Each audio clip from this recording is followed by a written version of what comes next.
Bom dia a todos.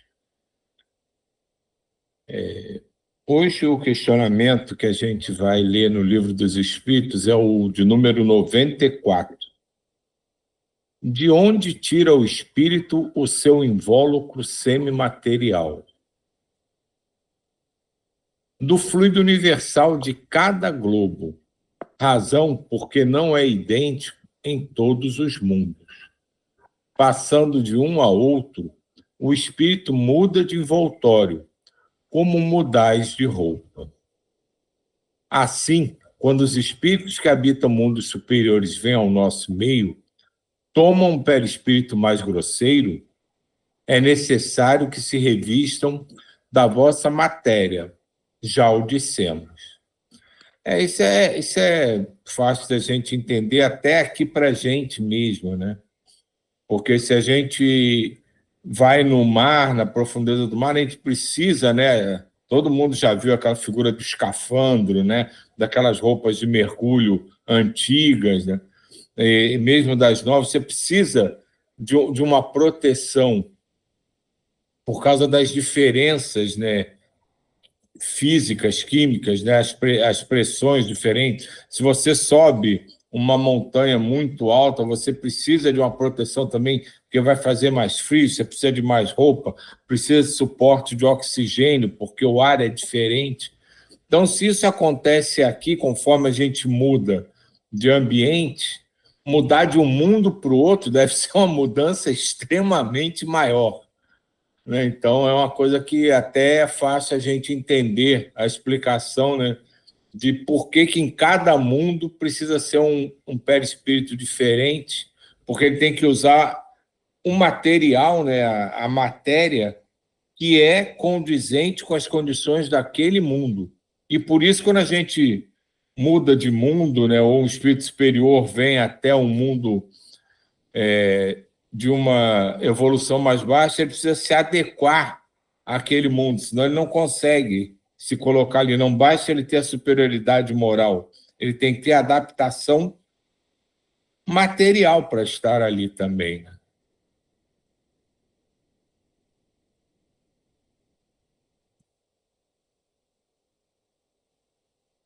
Aqui, o que o Miramês fala?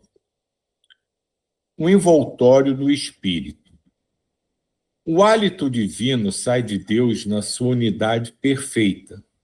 Contudo, ao situar-se no universo como fluido cósmico, toma características diferentes, em mutações diversas de acordo com o ambiente onde vai prestar serviço, pela vontade do Senhor.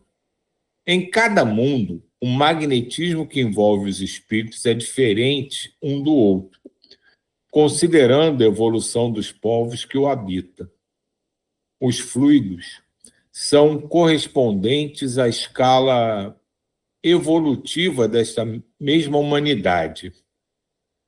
Eles se mudam um pouco, até de país para país na própria Terra. Verdadeiramente, podemos afirmar que se muda o campo fluídico de pessoa para pessoa. E é sobre essas mudanças que queremos conversar no que tange ao envoltório do espírito.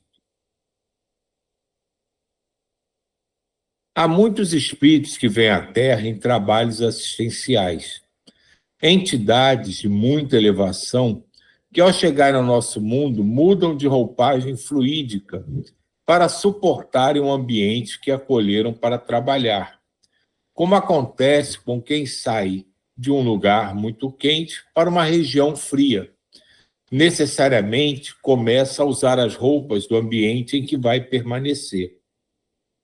O perispírito é, pois, uma roupa do espírito, trocável, igual às roupas humanas, diferenciando-se das vestes terrenas pela sua estrutura, na capacidade de assimilar e de obedecer à vontade do espírito.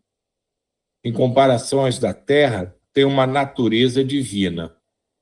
O perispírito é o condutor dos centros de força, capaz de obedecer fielmente à engrenagem da alma que ainda está escondida nos segredos da vida e que faz uma ligação perfeita com as glândulas endócrinas do corpo físico. E dessa harmonia é que teremos o desfrutamento dos princípios da felicidade. Um magnetismo que reveste um planeta habitado evolui com a evolução dos espíritos ali estagiados.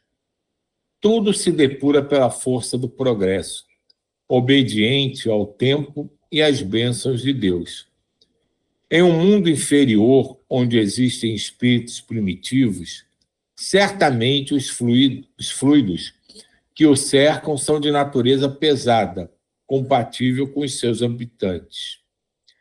Qualquer espírito de natureza superior que tiver de reencarnar neste mundo, haverá de trocar as suas vestes de luz por outras mais densas, evitando assim um impacto mais forte da luz com as trevas, sem a necessidade de sofrimentos que podem ser evitados.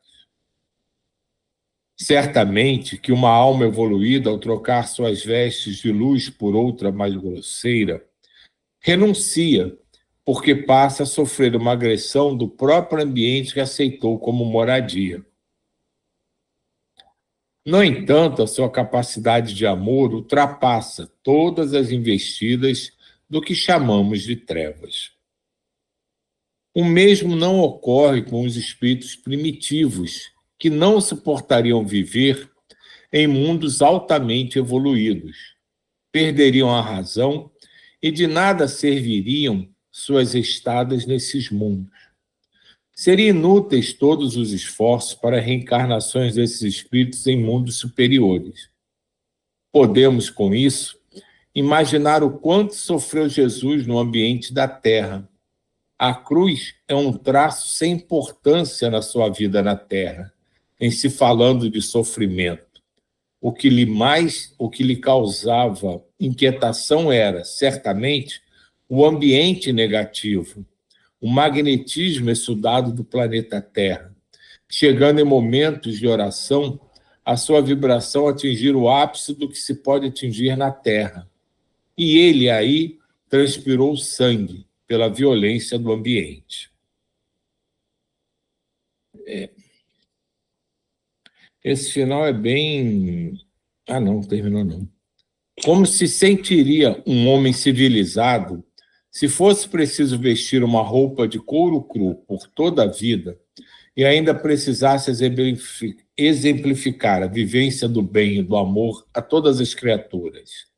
Vejamos isso, para que possamos sentir a posição de Jesus quando veio à Terra nos ensinar. Agora acabou. Isso aqui é interessante, quando ele diz aqui, o máximo, atingir o ápice do que se pode atingir na Terra. E isso é curioso, que é uma coisa, pelo menos eu nunca pensei, né? Que um Jesus, ao descer à Terra, ele passa a ter uma limitação na sua capacidade dada pela própria Terra. E é estranho você pensar assim, né? Que eu duvido que alguém já tenha pensado em Jesus, um espírito superior, por estar num mundo inferior, ter a sua capacidade de ação, né, limitada, não a de amor, como ele frisa, mas pelo que ele pode agir aqui, de como ele pode agir aqui. Achei isso bem interessante. E uma novidade interessante, uma coisa a se pensar. Mas é mais fácil a gente entender por que um espírito ainda engatinhando nesse processo todo não consegue se adaptar a um local mais desenvolvido. É só ver como a gente fica aqui levantando um monte de questão, um monte de raciocínios, querendo explicar tudo, querendo entender tudo. Imagina quanto mais evoluído isso for, quanto mais maluco a gente vai ficar tentando explicar e entender essas coisas. Então, isso é mais fácil de entender. Mas É um ponto muito interessante esse da matéria adaptada àquele mundo funcionar também como um limitante da própria ação e elemento de ação negativa nos espíritos que aqui vêm de dimensões mais desenvolvidas para agir. Achei isso muito interessante.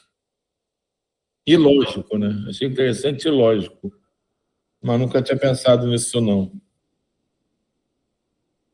Eu, eu achei interessante também uma coisa que ontem estava conversando com um colega e me veio essa conversa de ontem, quando a gente falava sobre é, ir em locais onde as pessoas estão muito drogadas, né?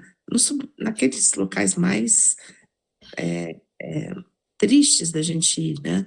E que eu já comentei aqui, que a gente ia lá levar doce para o pessoal e tal, e muitos não enxergavam a gente. Estavam tão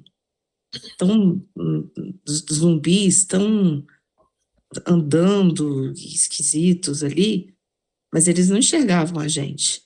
E a gente distribuía doce ou comida, alguma coisa para eles, era um local bem pesado. E eu faço esse comparativo, né? Existe também aqui na Terra, né? Ele fala lá, né, dos corpos entre países, mas aqui perto da gente, em qualquer local onde exista tipo uma Cracolândia, uma coisa assim, locais assim também que eles não conseguem enxergar, né? Eles não conseguem ver tão tão, tão mal que estão, né? Aí eu meio que comparei isso nessa hora. É uma analogia bem colocada mesmo, né? Porque a gente pode dizer realmente que quem está ali para tentar trabalhar, ajudar, e eles envolvidos naqueles vícios, estão em dimensões diferentes, né? A cabeça funcionando de forma diferente, as alucinações ou visões que eles têm são diferentes, a forma de sentir é tudo diferente, é como se fosse realmente duas dimensões diferentes. E acho que isso aí é um exemplo bem assim, contundente do que a gente vem aprendendo, né? Que tudo que tem aqui tem lá. Só que aqui é uma cópia mal feita. E, eu encaro isso exatamente como você está falando. São espíritos que estão como se estivessem não só em momentos evolutivos, né, ou de aprendizado diferente, em verdadeiras, nas suas mentes, dimensões diferentes, que eles vibram totalmente diferentes uns dos outros. E quantos nesse trabalho você deve ter visto que não só não te via, não te ouvia e não se importava se você estivesse ali.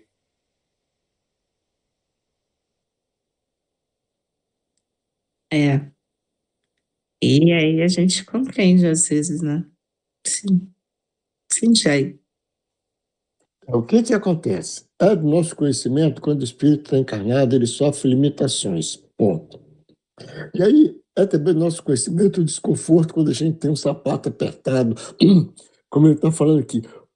Como se sentiria um homem civilizado se fosse preciso vestir uma roupa de couro cru por toda a vida e ainda precisasse exemplificar? Tu imagina você ter que se concentrar em um ambiente se concentrar, não, você vestido uma roupa de couro e ter que trabalhar, e ter que sorrir, e ter que fazer isso, fazer aquilo, é muito sofrimento.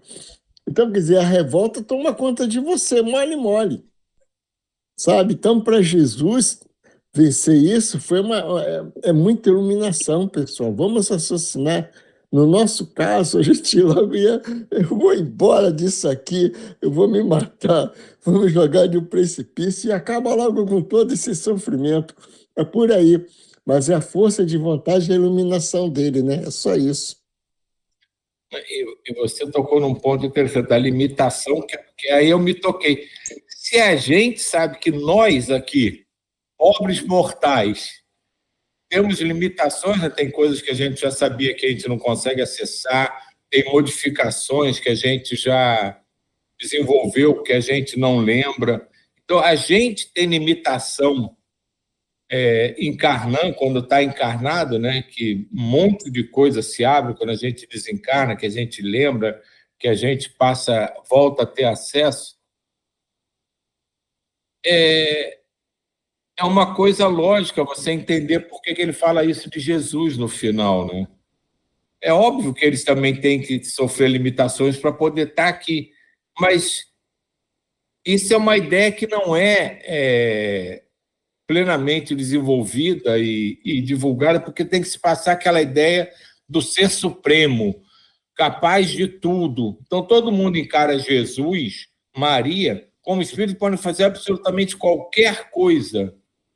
Por isso, até alguns se revoltam porque ele se deixou ser crucificado. Mas eles têm sérias limitações também por estarem aqui. Não, ninguém está questionando o valor moral de nenhum deles, a capacidade, o conhecimento de um deles.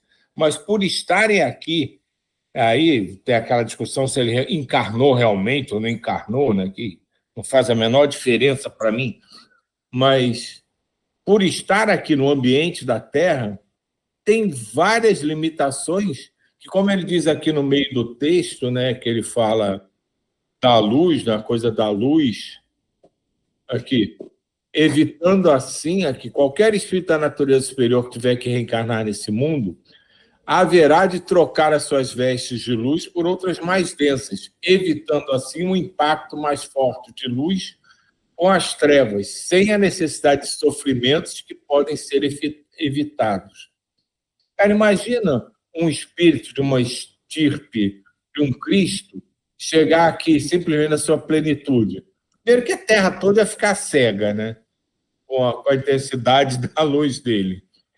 E ninguém entendeu o que ele fala, seria exatamente a situação da diva falando com aqueles irmãos necessitados, envolvidos em várias formas de desarmonias, de estruturas, de vícios. A gente não entendeu o que ele fala, não ia ver, ia sofrer com aquilo, porque ia passar a ter medo, porque a gente tem medo de tudo que a gente não entende. E isso tenta transmitir uma visão muito, eu acho, bacana e diferente ao mesmo tempo do que é a vinda de Jesus na Terra. Quando diz, Jesus veio como homem, ele realmente veio como um homem. Podia saber muito mais do que a gente, podia realizar muito mais do que a gente, mas com as devidas proporções, com limitações tão comuns e corriqueiras como todos nós que estamos aqui. Às vezes é muito maior, porque ele tem muito mais, a bagagem dele é muito maior, para ele poder estar aqui no meio da gente, se comunicar com a gente, ele teve que abrir mão de muito mais coisa do que a gente quando encarna. E é aí que está o peso do amor dele, né? Quando ele fala aqui no texto, né? Faz isso por quê? Porque é amor. Ele abre mão das suas prerrogativas. E ele vem sabendo que vai passar um monte de coisa em função disso. Mas ele faz por amor. Diga, Dil.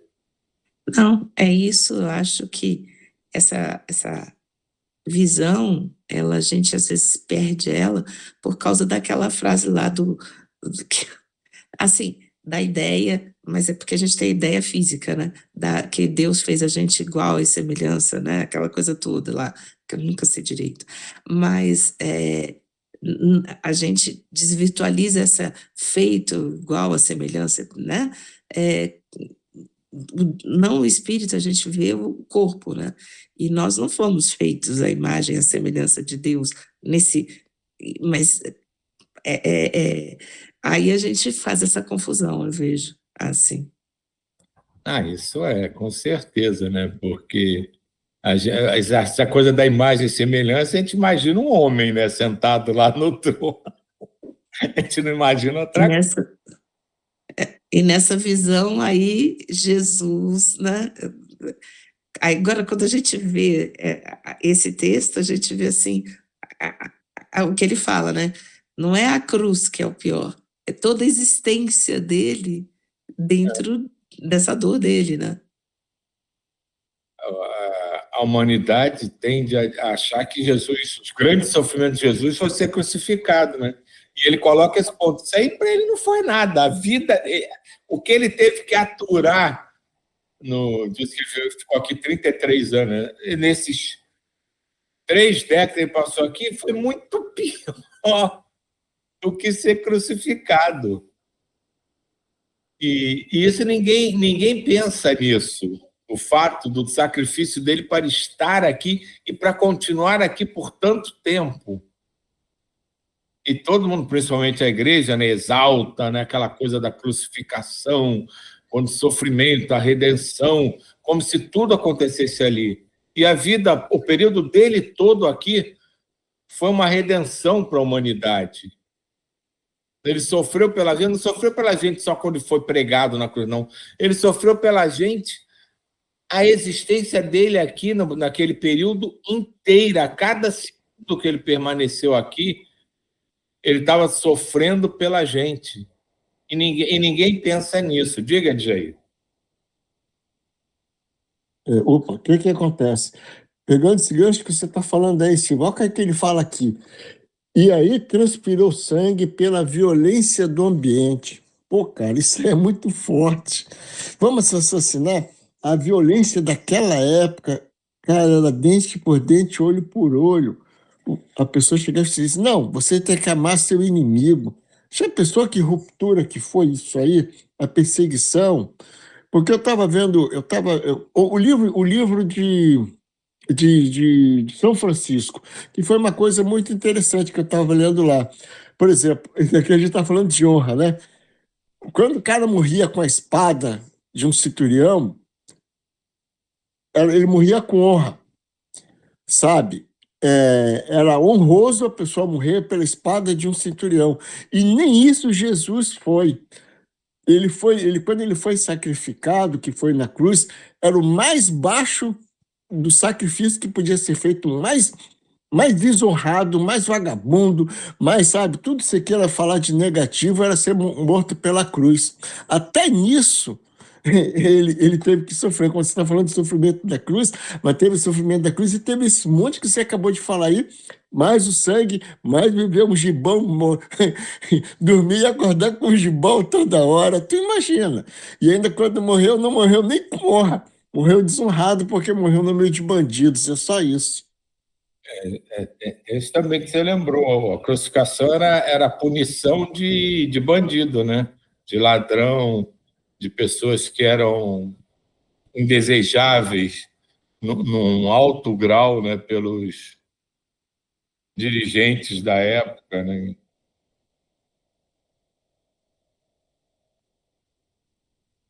E isso da renúncia, né, como ele diz aqui, né, que ao trocar as vestes, esses espíritos, né, já com alguma compreensão, eles fazem uma renúncia a si mesmo. Me lembra dessa história de degradação de espíritos conforme a evolução dos planetas. Não deixa de ser uma renúncia que eles fazem para ou continuar ou para irem para outro planeta na tentativa de ajudar. Diga, Jay.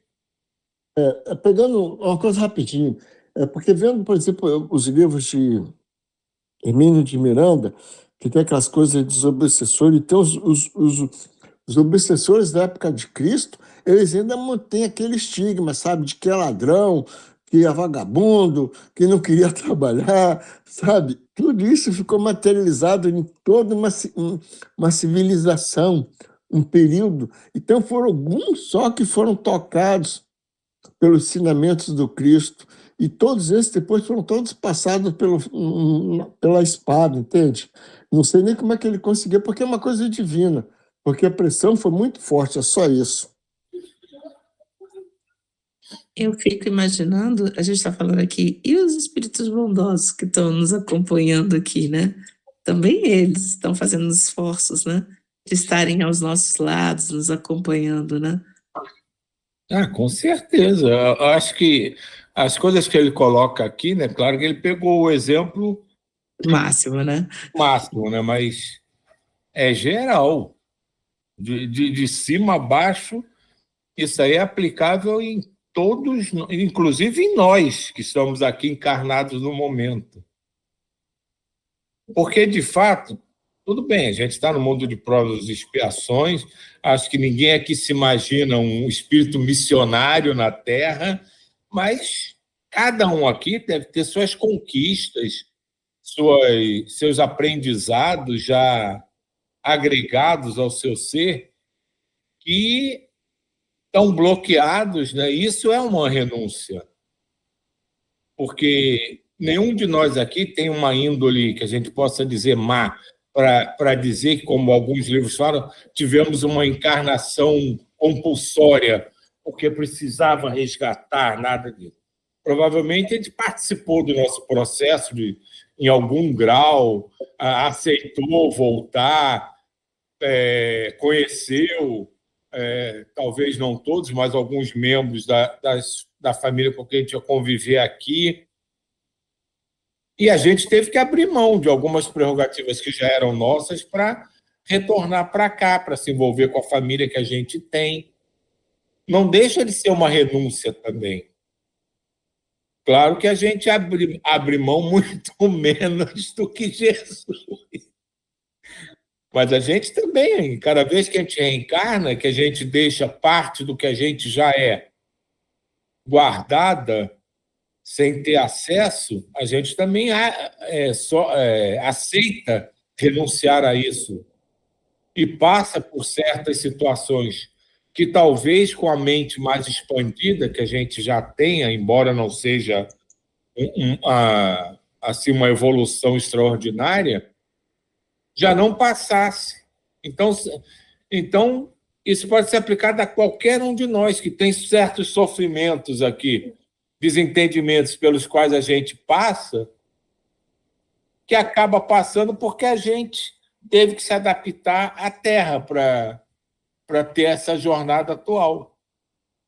E isso eu também nunca tinha parado para pensar, não. Estou pensando nisso agora.